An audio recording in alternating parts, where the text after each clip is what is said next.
Straw Hut Media. Hi, I'm Jamie Denbo, professional in many areas. Don't be alone with this professional, Jay Kohan.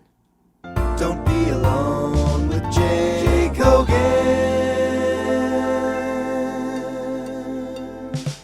That's a long note. This is me, Jay Kohan. I have been, you've been warned not to be alone with me, but here we are again together. I'm thrilled that whoever's listening, and I don't know who would possibly be listening other than me, listening to this over and over again. No, it's important. It's important to go over your own stuff. Jay, I'm glad you're listening. I hope you're well. Hi, Jay. I hope things are good for you, Jay. They are. This is Don't Be Alone with Jay Kohan, a podcast about staying connected in a very disconnected world. That's the whole reason I made the podcast. That is such a good intention. Isn't it? Yes. I'm a good person. I know. Not always, but all right. But anyway, I'm your host, Jay Kohan, and if you have any questions or comments, we do viewer mail every week. Please write into dbawjaykogen at gmail.com. That's Don't Be Alone with Jay Kohan, at gmail.com. And I'll answer them as quickly and politely as I can. Anyway, I am sitting here with my friend Jamie, and I will give her a proper introduction in a second. But I was thinking about this, which is fear. Sometimes I'm afraid. I'm afraid to write. I'm afraid to show up to things. Sometimes I'm afraid to say hello. Sometimes I'm afraid to call somebody out of the blue. Before I was married, I was afraid to ask girls out on dates. I was afraid to do things because I was afraid I would suck, or I was afraid to be rejected, or I was afraid that I would fail in many ways. And we don't want to be revealed, or I don't want to be revealed as a talentless hack, as an imposter, all the things that go through your mind that stop you from doing the things that you want to do. And I would sublimate that fear often by eating and by doing other things to sort of calm the waters. But I did find a way to function, which was I did eat and I did calm myself down, and I was able to actually become a comedian, become an actor, become a writer, do things. And sometimes I failed, and sometimes I succeeded. But the trick is, how do we do that? How do we deal with our fears? And so I want to give you a full introduction. Okay, so anyway, full this is my guest, Jamie Denbo. Leo. A Leo from Swampscott, Massachusetts. Indeed. Who I've known for a solid 30 years, something like that. Just about. We worked together on a pilot, and My first real pilot job, and it was so good. and we had so much fun. And you are an incredibly talented actress, a funny comedian. Turns out you're a great writer. I didn't know that at the time, but now you're a great writer. Check. And you know, she's had many successes. She created a show called American Princess. Yep, I think it's like $9.99 if you're Amazon Prime. It's $29.99 if you're not. Now, lately, you've been doing a show with your husband called Super Married with John. What's his name? Ross Bowie. John Ross Bowie. Bowie. That's right. That's Bowie. right. Like David. Why I didn't take his like name. David Bowie. Correct. Yep. It's not Bowie. And It's the famous Bowie. and the famous Bowie knife. Yes, exactly. And then, so you've been writing lately on Grey's Anatomy. Yeah, that makes no sense at all. That's amazing. Yep. Anyway. With you there is no storm that we can't weather. We may be lost, but we're lost together. I don't know what our affinity has been. This is what interesting to, because whenever I've had something, anything that you could do, I've called you and said, will you please do it? There's something about you performing that's great, something about just I don't know what the simpatico is, but there's something about you that really strikes me as somebody I instantly liked and instantly carried a personality with you wherever you go that appeals to me. So I don't know what that is. Thank you. I mean, I feel so lucky to have been in the orbit of Jay Kohan since the beginning of my career, really, which has been such a wonderful thing to keep cycling back to. Like, I would wind up doing just, if it wasn't the pilot initially, which should have gone. Yes. What's up, Peter Fuddy? Sure. It was fucking great. That was great. Am I allowed to swear on this? Sure.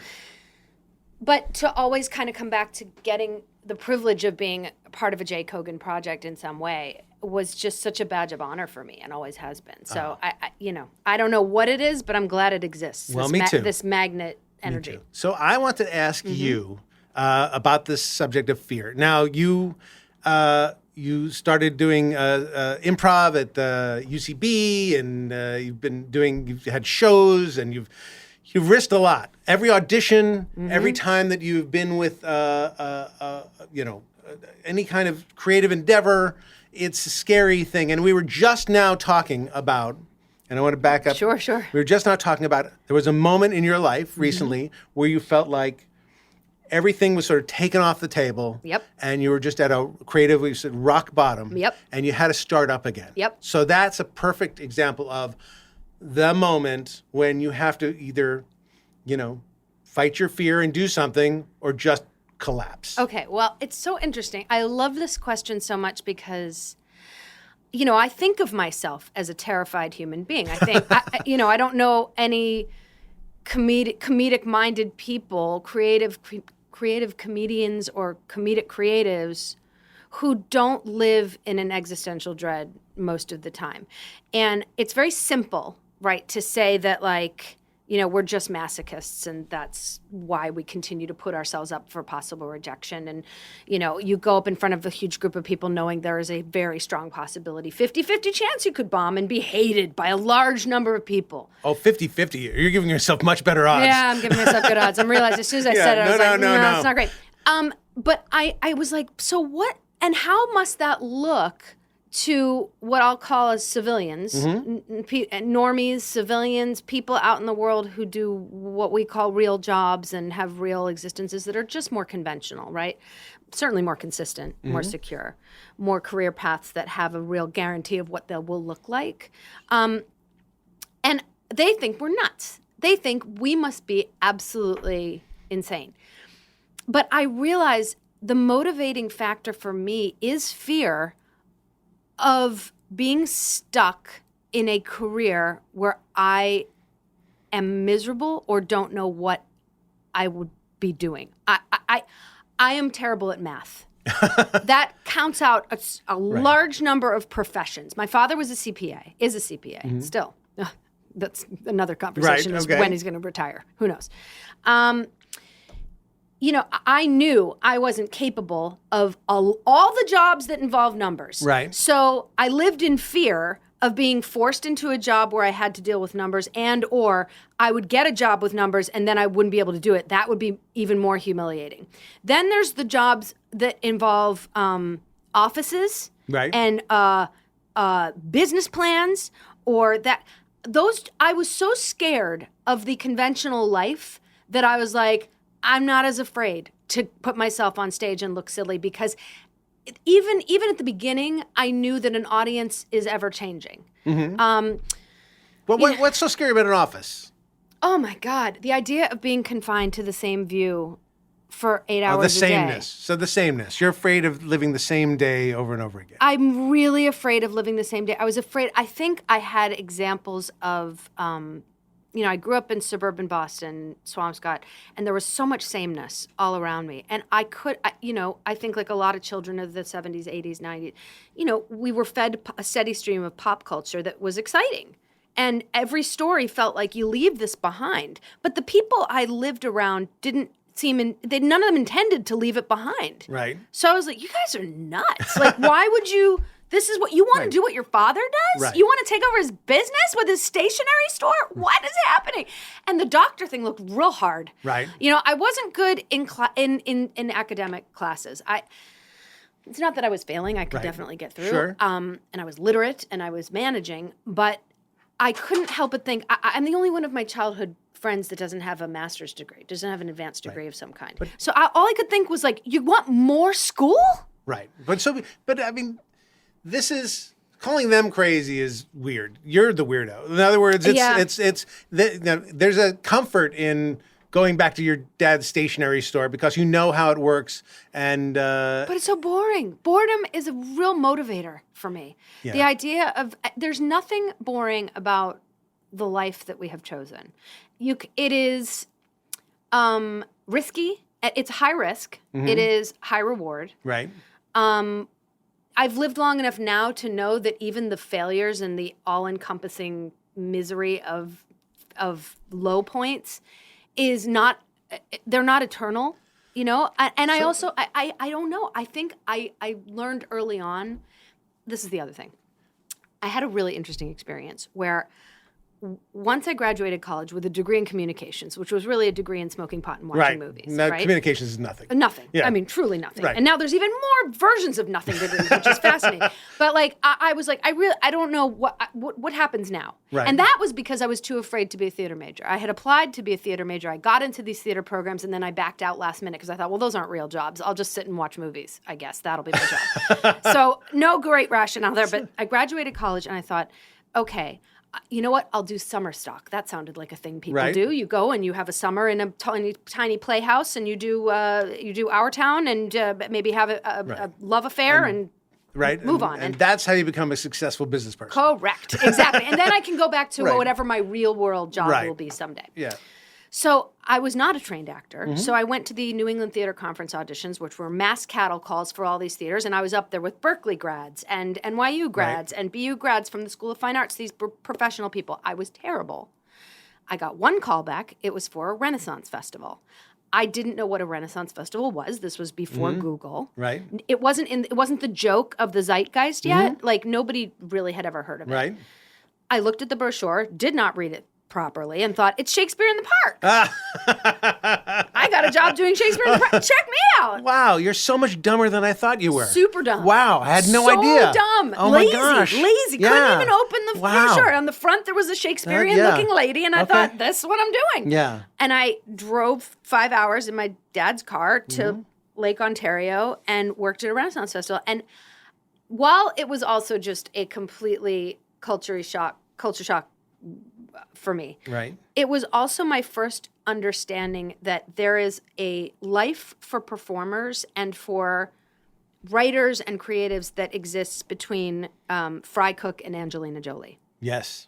And I think at that point, that's when I started being less afraid. Because say what you will, I was really good at working at the Renaissance Festival. Yeah. And I was around people who functioned, who were not homeless. Some of them were on the road in their RVs all year long, Sure. but they were functional human beings. Some of them even had children that they took care of who lived working in this weird middle ground. And that's when I started to see all the things that you don't see if you're not looking for them, which is that people can live creative lives at any level without being huge stars. So the revelation was show business or creative life is not just the top stratosphere or homelessness. Or failure. There's something in Exactly. between. Okay. And you don't grow up thinking that. You grow up watching the Oscar ceremony, and you think that's the only Well, you worthy grow goal. up thinking. I grew up knowing that exists because my dad was a mid-level television writer. So I knew Oh my that there gosh, was. did you grow up in Los Angeles? I did. I don't think I knew that. Yeah, I grew up in Los Angeles, and my father was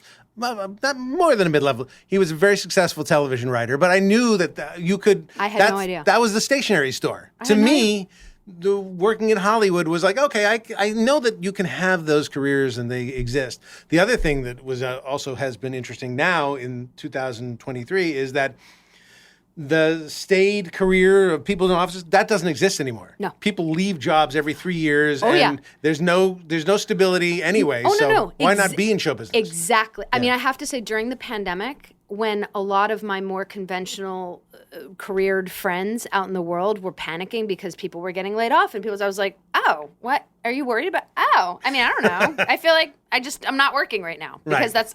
I mean, sometimes you're working, right? And then sometimes you're not. Right. Like, that's how it, so for me, I was very used to that. And Yeah. I wasn't as horrified and upset by it.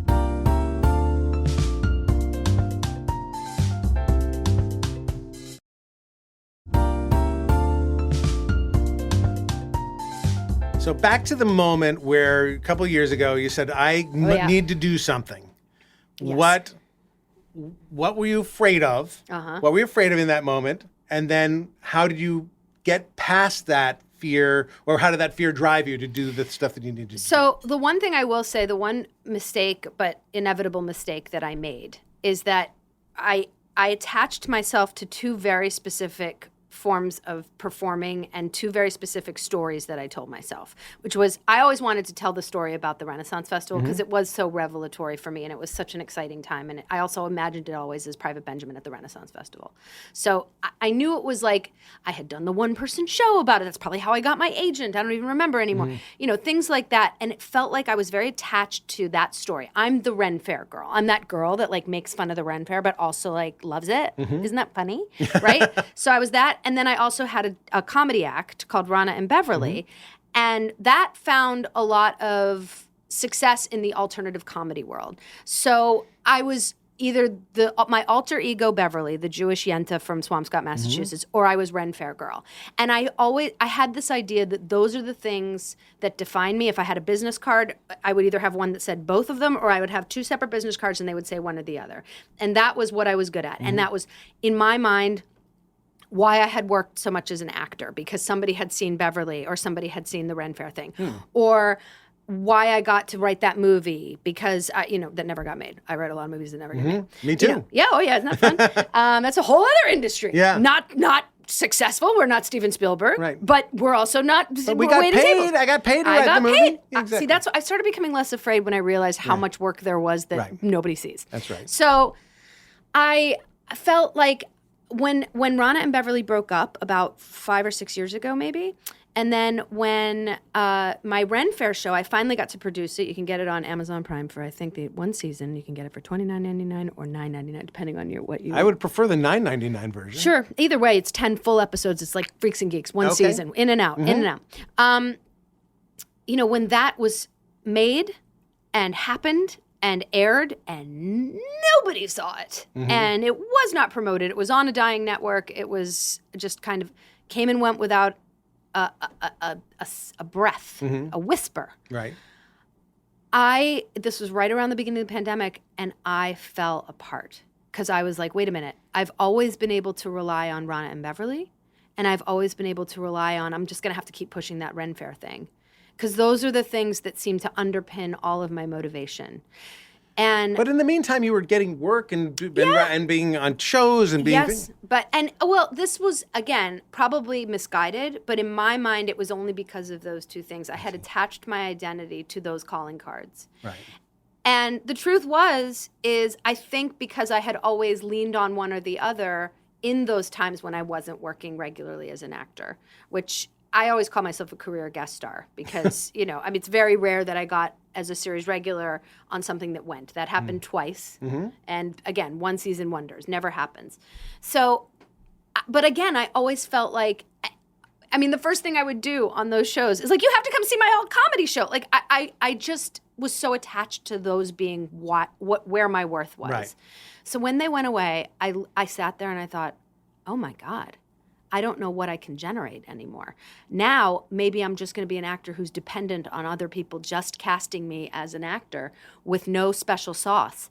And I just fell into a deep hole trying to figure out if that was going to be enough. And I also had to reclaim the fact that even though those were specific stories and characters, what I had learned from doing them was a whole other skill set that could be applied in other places. So what had happened was, this was right at the beginning of the pandemic, and you would have had to pull me off the floor at this time. If I was up, it was because I was pretending to be normal for my children. Okay. Which is a good skill. Yeah, well, yeah. Well, that's the other thing, is like, you real fake it till you make it. Like, you have children. Yeah. Jamie's looking that way because Nick is our engineer is over there. He is completely naked, so she keeps looking over. He is, and it's the don't be alone thing feels like I should be alone with Jay because this is all right. terrifying. Just ignore it. It's cool. It's hard to ignore. Yeah, that's fully all right. naked. Yeah, that's all right. My agent, who was not my agent at the time because we went through the WGA thing of firing our agent. That's right. But she was a good friend. Sure. And she said, listen, I'm going to give you this information, not as my client. She said, Krista Vernoff. And I was like, Krista Vernoff, network television. Okay, she's a network television producer. She goes, yeah, they're looking for a comedic, high-level woman voice on her new legal 1-hour network drama. And I said, okay. And what would you like from me? I've never been in a writer's room that was not my own project. I certainly know nothing. You had me at legal drama saying no thanks. I was like, I said, first of all, she's not going to hire me. Second of all, how am I going to do that job? But the funny thing is I was so low and so scared of not taking an opportunity, or at least taking a meeting, because I thought, if she's dumb enough to hire me, maybe I'm dumb enough to do it. I don't know. So your fear was,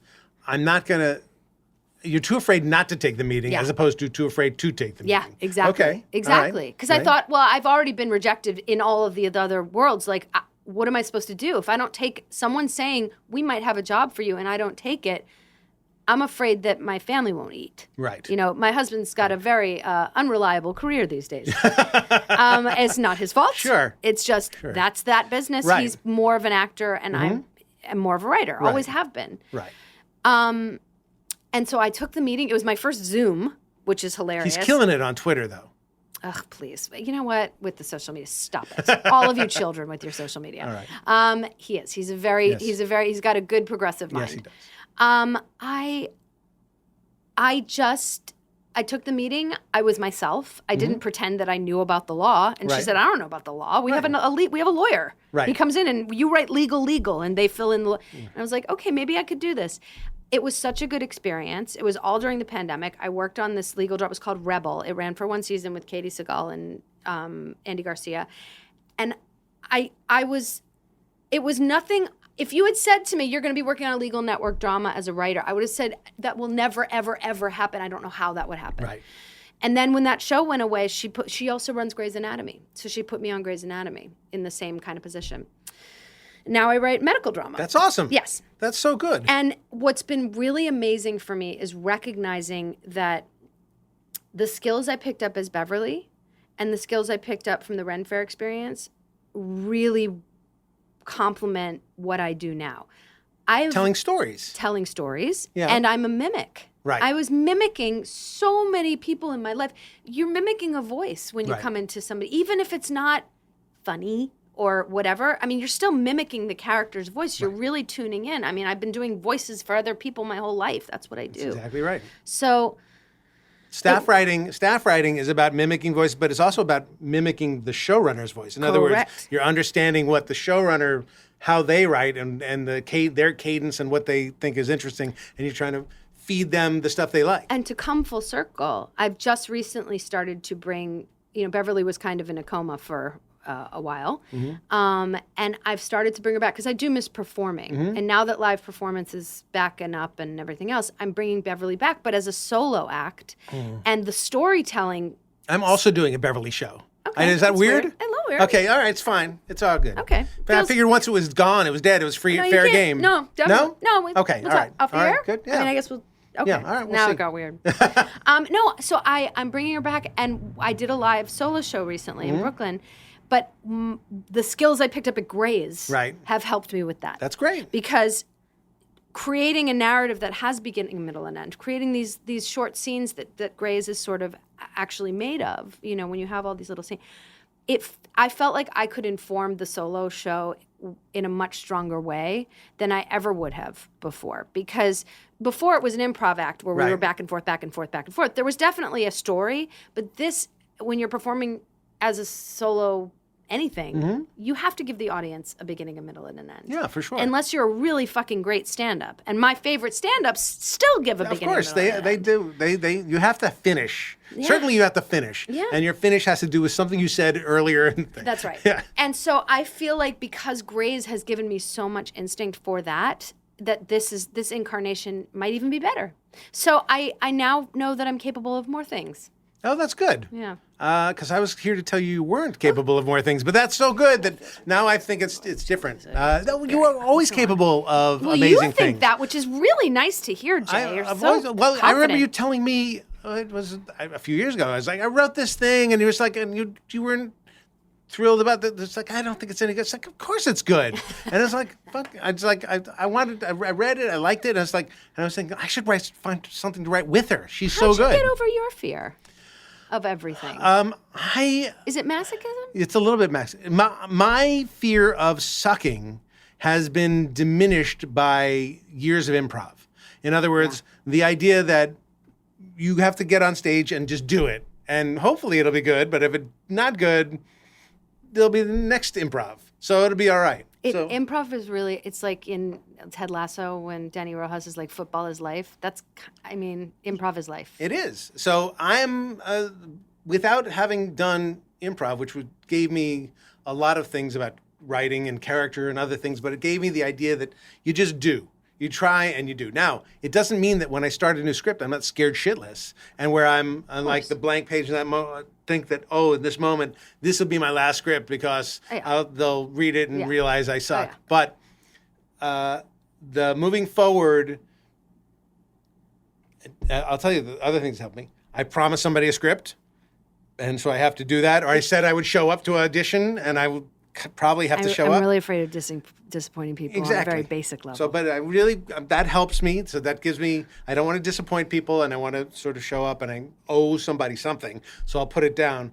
And while I hate it in the moment, I have learned to sort of get in the writing of it, like certain parts of it, and then rewrite certain parts of it and cut out the stuff so eventually I fall in love with the thing that I'm writing. But I start out really, really hating it and being scared of it. I understand. And so I think the improv thing is really, it just reminded me of something else, which was that after the Ren Fair, I went and worked at Walt Disney World in Orlando for 2 years. Right. You think it's a weird transition, a weird turn, but it's Seems almost like the same thing. It is a little similar. Yeah. So I got hired to work as part of an interactive show called Streetmosphere at MGM Studios. Oh, we all know Streetmosphere. Hold your laughter, nudist. We all know Streetmosphere. Right. Yeah. So we were themed entertainment, interactive artists, improv, whatever. I'm a Misferian, by the way. Okay. Yeah. You know what? How dare you? So we would do that, and then there was also a comedy club. There was this is before it became like all shopping and downtown Disney stuff in Orlando. Yeah. They had what was called Pleasure Island. Yeah. Sounds dirty, isn't dirty. I've been there. Okay, so they had a dance club and they had an adventurers club where it was like celebrating the imperialists and like toasting the African artifacts stolen on the wall, that kind of thing. And then they had a comedy club that was improv. It was Whose Line Is It Anyway? But they also had stand-ups there, right? They occasionally would have stand-ups, but every night of the... First of all, the other thing that I also remembered recently, it came back to me in a flash, was that every night was New Year's Eve. That was the theme. That was the theme of Pleasure Island, but regardless. Okay. What they had was they had 6 45-minute improv shows a night. And there was an ensemble of 12 of us. Right. And you would be on staff and you would do 4 or 5 45-minute improv shows every single night. Wow. Which means that, and you're working clean. Right. It's boot camp. Right. I mean, not every one of those shows is going to be good. In fact, most of them are going to be terrible. Yeah, that sounds horrible. If you describe hell to me, it's 5 improv shows stuck in an Orlando island. And I did it from the ages of 22 to 24. And it was talk about boot camp. It's like what you're saying. It's like, you know what? I don't have time to be afraid because I have to get back up there in 20 minutes. So I can't even lick my wounds. So, it was a lot of rhyming. There was a lot of rhyming involved. Right. But it was it really was, and I did it, that job I did for about a year. So the fear part went away. Repetition helps you eliminate some fear. I keep saying to my son and other people, repeat. Do it, repeat. Yeah. Fail and repeat. Practice. Do good, if you get accepted, if you get rejected, go for another, put yourself out there again. Put yourself out there again. That goes with all things, with work, with life, with dating, everything. You just have to keep putting yourself out there. It becomes less scary. It just does. And again, there was something I remember, it was, to me, that was the coolest job you could have at Walt Disney World. Right. It was being one of those, jokey people, those really smart seeming people, and they are smart actually. I'm still friends with a lot of them, but they seemed like the smartest kids in that world. Can I disabuse you of the notion it was the coolest job in the world? Sure. Okay, it was great. the coolest job at Disney. Okay, oh sure. no, not All in the right, world. yeah. No, All right, not in the world. good. I mean, John Still's where'd you do your comedy at Disney? And at the Who, What, and Warehouse. Right. We were there that's where you stored your comedy in the comedy warehouse. The Who, What, and Warehouse. Yeah. Yeah. So, not cool at all. Okay, all right. Not That's cool great. at all. Yeah. But you do it and you do it and you do it and you get rejected or you get accepted and you do it and and then you do it. You find that you're well, now I'm really good at this what I thought at the time, shockingly, was a very useless skill. Like, I can rhyme some stuff and I talk to an audience if someone wants me to, Right. I guess. But That's good. turns out it was much, much more. Yeah. Right? Because improv helps. Writing, it helps. Social interaction, it helps. Communication, it helps. I think parenting, I think it helps all kinds of things. It's interesting. How does it help your parenting? Just to be able to go with Be playful. Yeah. You know, I mean, I think it helps you be more flexible. It helps you adapt to situations. I think once you've done the exercise where, like, I mean, the short form game of, like, what is this? Like, you turn, it's so dumb. You're going to love this one. Okay. You know, what is it? It's a dick. It's a phone. It's Right. it's a rocket ship. Whatever. You know, when you're getting down on your knees with a kid and you're like, how can I make this? The kid is having a tantrum or whatever. It's like, there's just more ideas that come. And Yeah, and improv is playing, and kids love to play, and you get in touch with your playful nature as an adult when you start doing improv games and all that kind of stuff. So that I agree with that. Yeah, I think so. At first, I thought you were crazy, but now I'm thinking you're right. Now I've explained it. Exactly. The end. We did it. That's awesome. There's our sign off.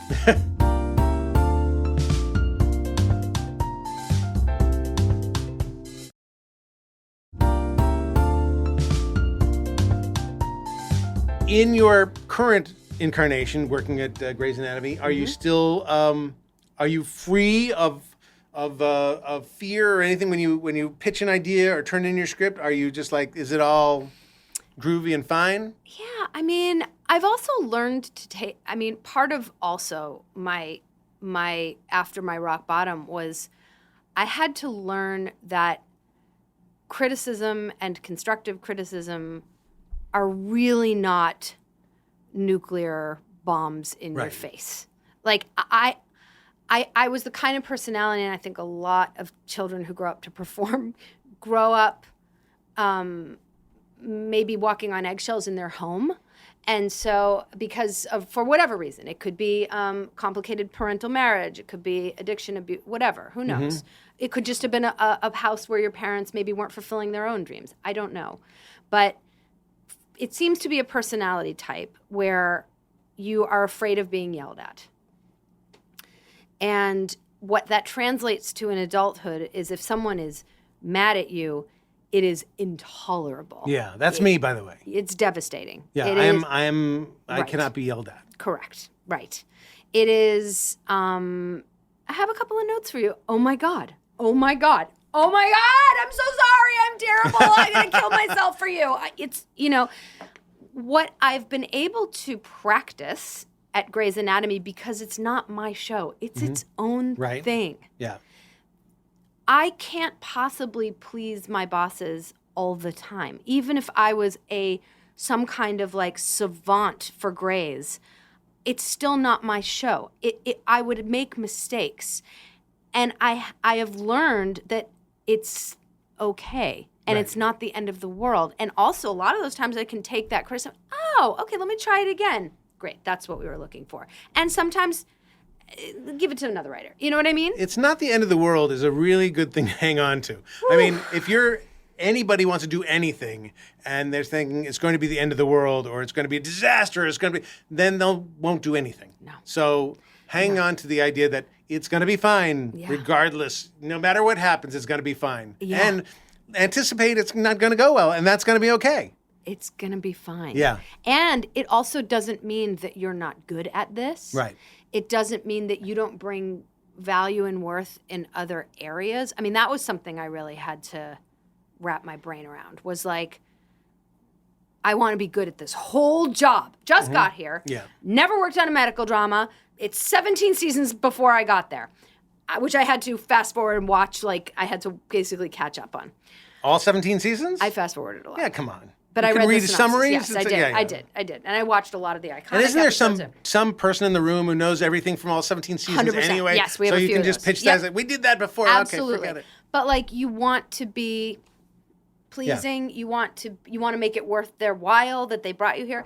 And what I've come to realize, I've been there for 2 years. I'm going to go back when the strike is over. I don't know. Is there are certain skills that I bring because of the experiences that I've had. Right. And there are some skills that I really need to work on, you know, I that I'm not great at yet. Maybe I'll never be great at them, but that's okay too, because there are people there who have those skills and they don't bring what I bring. And so I never thought that my acting experience, because again, journeyman guest star, over 100 credits, but that makes me very comfortable on a set. Makes me very comfortable when I'm producing an episode. Whereas sometimes the most incredible writers in our room, it's their hell to be on a set, because they're introvert, who knows what, like their communication skills are not the same, or they don't know what a flag is, or they don't know what what the DP does or whatever. I'm not saying, by the way, if anyone's crazy listening to this, I'm not saying that you don't know what the DP does. No, you're calling them idiots. Okay. I didn't really call them idiots. I'm apologizing for calling you idiots. Yeah. But you know what I mean? Like, I bring... By the way, my entire audience is the Grey's Anatomy writing staff. That's the only people who listen to the show. Hey, Mark, what's going on? Julie, I took a scone from your office. Right, sure. It was really good. Sorry. No, it's great to be on. Like, it's my heaven is to be on set. Always, I love it. I mean, and I also have a fundamental comfort with it that I think is not as natural to people who just haven't been on it as much. Yeah. And you know, that's how I feel when I'm on set. Having been an actor, that like I can talk to actors and be much more comfortable with them. I don't say it like this. We talk about, like, okay, here's the scene, here's your motivation, can you do it? Can we put a little bit more energy? There are other things that you say to somebody who, because you respect their process. Well, it was so interesting. Thing. I think when I first realized this whole idea was I did the showrunner training program at the WGA, which is it was a really great program. I don't know if it's, how they do it now, but I did it because American Princess, my show, was going, the one that's available on Prime Video. For $29.99? I think $29.99, I'm not sure. Yeah. So I applied and fortunately got in because I was. I went every other episode. Is it like half price? What's wrong with you? All right, I specifically said, I was like, you cannot let me into this program, but like you're basically letting the train run off a cliff because I don't know what I'm doing. So they let me in. So I went in and I was one of only like maybe 2 actors who were there. 30 people, and they were all like really had come up through the writers' trajectory. Right. They came in through, they were a writer's assistant, and then they were a staff writer, and then they were this level, and then there were people who like had only been in the Berlanti camp, and one person had never been on a show that went for more than 1 season. And I was like, I'm an actor. But again, like there was a whole session on communicating with actors, and people were like taking notes, and I'm like, oh, wow, okay, interesting. Because it's its own skill that I took for granted. Yeah, so. We bring our experience, Yeah. and that experience can often be helpful. Well, and then I'm also just less afraid because I'm a lady of a certain age, Jake. I'm a lady of a certain age. And Oh, that's nice. Yeah, it feels good. I do think of you as very vagina friendly. Thank you very much. There's another section of our show that I like to do. It's called Question Time. Oh boy. So now you get to pick from these categories. Big questions. Well, you'll pick a letter and you'll pick a number. But the categories of questions are strange questions, history questions, life challenges, joy, curiosity, friendship, and big life questions. So I want you to pick a letter between A and G. And it could be A or G, but A, B, C, D, E, F, G. You know how the alphabet goes, right? Can I tell you something? I literally was like, H, because no, something's wrong with me. Okay. H is the one letter you can. Okay, D. D, okay. And a number between 1 and 18. 16. Okay. So question D16 is, the category is joy. Oh, good. And how do you approach the balance between work and leisure time?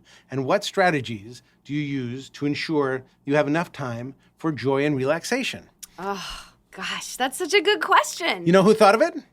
Jake Hogan. AI. Shut the fuck up. Honestly. ChatGPT. That's awesome. Okay.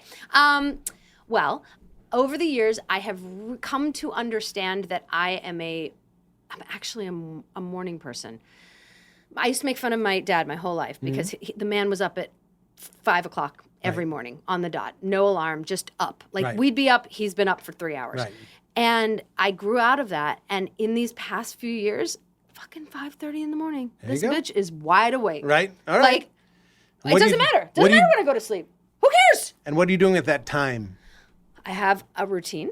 I make myself coffee. I take care of the dogs. I sit. I read news headlines. I sometimes remember my gratitude list. It's really All right, important. good. Uh-huh. And then if slowly everybody kind of comes to. But I'm also, in realizing that I'm a morning person, my most productive time is the morning. If I'm not writing, or unless I'm on script, and then it's kind of whenever, it's all Right. day or whatever. But like, if I'm working on my own creativity and my own projects, after 2:00, she's done. Right. It's over. That's It's right. over. It's just not how I roll. And in embracing that, I have found that my joy is in the later afternoon and evening. So it's like I will, and I love Los Angeles. Your town I'm is glad my you happy like place. Los Angeles. I'm a Los Angeles apologist and an a connoisseur. Me too. Love it. Me too. I understand why people hate it here, but I love it. I'm also like, if you hate it, you can go.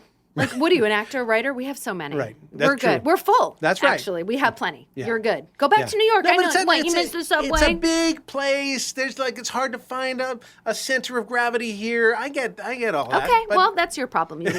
No, there's so much joy in Los Angeles that is unique for me, maybe because I did not grow up here. Mm-hmm. So I still think that the Korean spa is like the greatest thing that's ever I will use, my joy is Yeah. like, I'm going to go get a massage at the Korean spa. It's so crazy, right? Yeah. And it's like, no, you've been doing it for 25 Right, years. exactly. So like, that's where I find joy. Great. I love it. I love the beach is my joy. Mm-hmm. I will take a computer and go to the beach. So you're saying that you morning is work, afternoon, evening is more relaxation, and then you just forget about the kids? Oh fuck! Do I have to talk about those kids? Yeah, I guess the kids are joyful. Yeah. No, they don't. I'm not saying they're joyful, but like, at what point do you say, did somebody do their homework, or you know? Well, who has homework anymore, Jay? No, man. We Okay. don't have homework because we don't have homework now, man. We watch Jaws and like, I mean, I want to die. Okay. My son goes to a school that had no homework. Okay. Your academic standards in the state, I do have an issue with them. Oh, okay. Fair enough. Wow. Yeah. It feels like all my friends' kids back east are significantly smarter. My kid is a super genius. I know he is. So We're not I, talking- all I right. would beg to differ. Okay. But all right. But it's like, I get it. I get think it. if it's not Harvard Westlake, Yeah. it's bad. All right, maybe. I think and I think that goes across the board for public and the fancy privates, Yeah. which are now like solely I focused know a on. lot of kids who got, Charlie goes to a fancy university, I know he and a does. lot of those kids went to California public schools. Yeah, but that's an exclusive university. He can't talk to you because I'm talking about normal children. Yeah, I understand. You know what I Okay. mean? All right. But my son is in 7th grade last year. He read one book. Okay. One. Was it like a thin book? Wasn't thick. Okay. What It was the book? it was a long walk to water. Okay. All right. I was like, And did he actually read it? He did. Well, Okay. yeah. I mean, he had plenty of time to because he had no fucking homework. So he's going to a different school this year. Anyway, the point is, yes, my children are. Of course they fill me with joy. I like to adventure with them. Like Good. I'm a planner. Like if we're gonna have a weekend day that's coming up and there's nothing happening and I can see that there's a big white space, I'm like, all right, we're gonna go to a museum or we're gonna go to the beach or we're gonna make a plan with these people and we're gonna spend the day. Because I don't do well sitting around the house with just like. And are they everybody. happy to go along, or are they whiny? And... Oh, at this point they know that they don't have a choice. Okay, great. Yeah. Okay. So mostly, yeah, they're So good. They're good adventurers. You bring the hammer down. a little bit. Okay, good. All right, that's I nice. do. All right. You have to see your world. All right.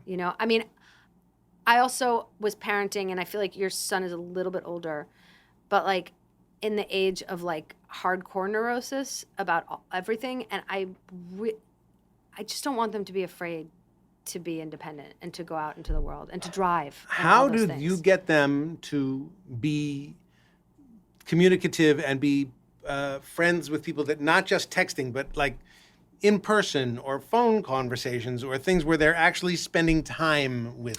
If I would say for my kids, it hasn't been sports. I think if you have sporty kids, you're really lucky because you're getting social interaction mixed with physical interaction. Like there's no other you can't be on your fucking phone while you're manning first plate. Right. You know what I mean? First plate. It's base. base. It's base. Yeah. Right. As I said, we're like not. Boston's sporty. not much of a baseball town, so I get it. I mean, you see why I had to leave, right? It's Right. like, Yeah. we're musical theater people. Yeah, you know what I sure. mean? We're theater people. So we have encouraged, and it's worked. And our daughter, like, she does production. She did a play outside of school where it was like a student-run production. Right. And like our son did a show he did like it was a Valley. It was actually in the Valley. It was called Act One. He did Little Shop of Horrors. Like, and basically he didn't want to audition. Hilariously, he didn't want to audition. And I was like, look, I'm no stage mom. I said, you have to do something Right. with a group of human beings. Right. I don't care what it is. Right. What do you want to do? Right. Do you want to do soccer? Right. Well, you can. Right. I'll figure it out. But I was like, it's got to be something. He was like, no, I like Little Shop of Horrors. Meanwhile, he That's was awesome. Seymour and he was terrific. Oh, fantastic. But like, that was 3 hours, 3 times a week. So it was like, it encourages, and then who he's texting with the rest of the time are those kids. Right. So I know that there's a combination of all that behavior. And and I also have been forcing my children to go to overnight summer camp forever. That's great. Because no phones Right. and nothing but interaction and social Because I think people, adults too, but mostly kids lose or don't have the ability to socialize as well anymore because they are like these machine zombie people that they don't know what it's like to even hear a snarky comment or hear a compliment or hear something genuine or hear something. The text, reading text is not the same thing as communicating. There's energy passing between us right Yeah. now, all around us. A lot of it's perceptible and a lot of it's imperceptible. Like the tiny way that I can see that, like, your eyes are blinking. Like, we've given up so much to Steve Jobs. Yeah. We've given up so much. Yeah. I genuinely believe, and I've been sort of make no mistake. I have my fucking phone right there. I'm going to check it the second this stuff. You have a phone? Sorry. Wow. Sorry, nudist. Bragging. Except he's holding his phone on his ears. That's a shy.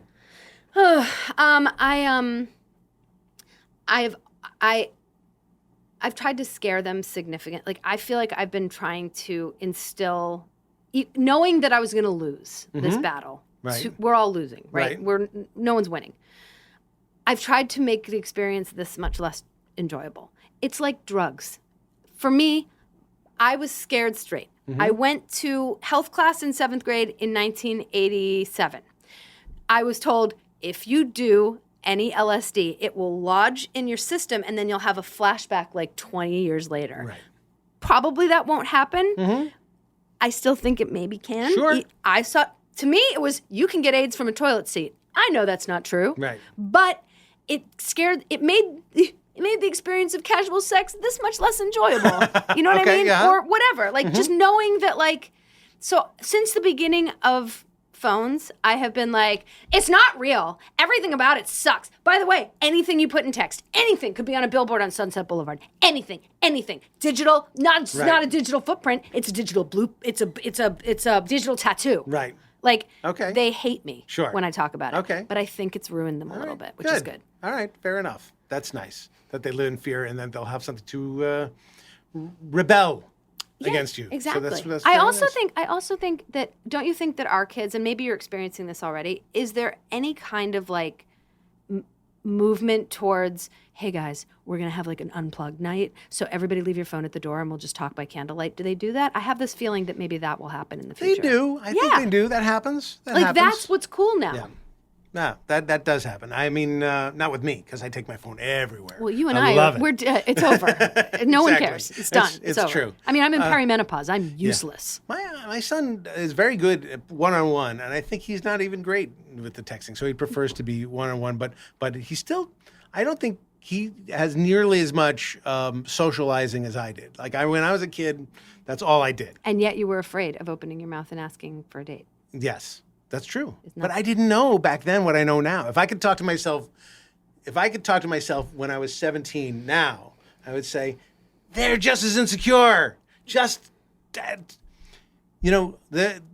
ask that person out. Ask that other person out. Just keep going until somebody going. says yes. And by the way, you'll get rejected, and who cares? There was a guy who did an experiment where he asked people to tell him no every day, multiple times a day. So he would say, like he would call people up and say, will you help me move my couch?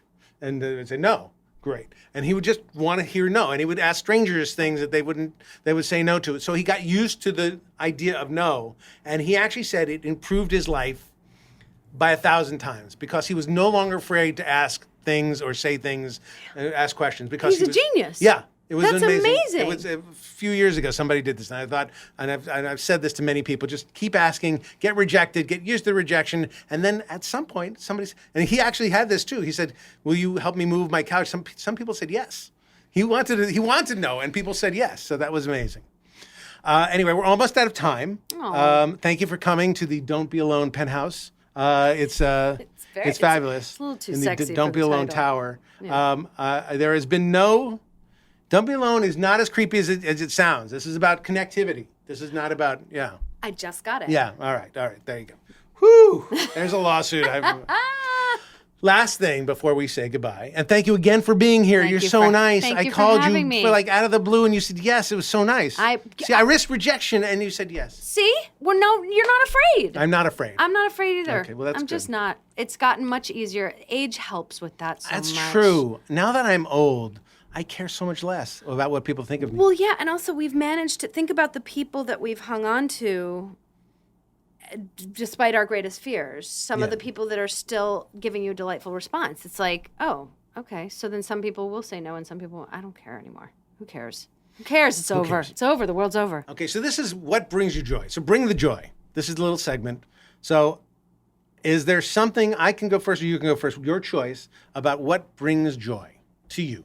We talked a little bit Do about I only it. say one thing? You could say more than one thing, Okay.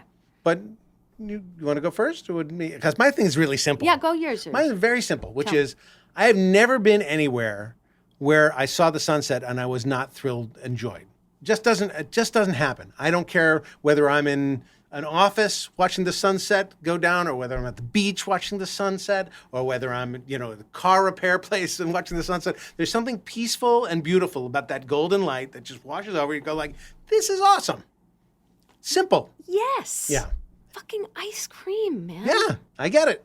I get it. Wherever I am in the world, they've got their version. Yeah. And I'm going to try it. That's and right. I'm going to love it. Yeah. Ice cream's Because good. there's really not like a bad ice cream experience where you go, I mean, maybe the flavor wasn't exactly what you wanted, but you ate it. Right. I ate the whole thing Sure. and licked the bowl. Right. Like, that's how it goes. In fact, I'm so delighted by the fact that I was so wrong about. So I live right near Larchmont, and we had a Jenny's and we have a Salt and Straw. Not my favorites, but of course they'll do. Right. And I was like, we don't need they're putting in a gelato place. This is ridiculous. Right. We don't need another goddamn ice cream place. This is outrageous. And I Right. see that there's a line, and I'm like, all right.